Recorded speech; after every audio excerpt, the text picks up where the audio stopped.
Mwathani wetu Yesu Kristo. Mungu agutongore na mahoya. Yesu wewe nyagi.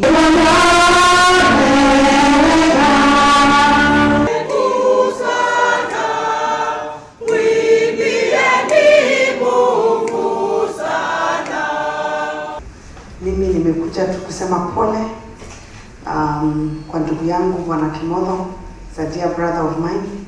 We have worked together in government together, and he has been a great support among the people who have been supporting the county government. My sincere apologies for coming late to Kagio, umothe mana kirateta World AIDS Day. And muramenya mwambĩrĩrio korwo wa county rĩu kwĩna mathaa ma kũruta wĩra, so tũkwambĩte kũgera kũu tũrĩkie thogorocu tutanoka gũkũ. Koguo sincere apologies, and because of that I will not speak for long, just to say we are with you, we stand with you. You know that, I'm sure you know that, and God bless you all.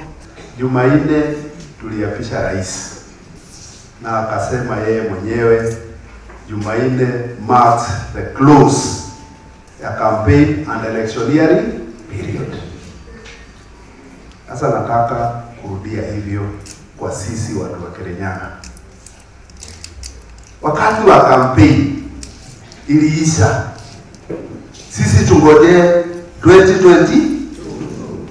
Juu sasa tukiendelea na campaign kuanzia saa hii mpaka 2022, tutajenga barabara siku gani? Tutajenga hospitali siku gani? Hii borehole MP anasema hapa tutachimba siku gani?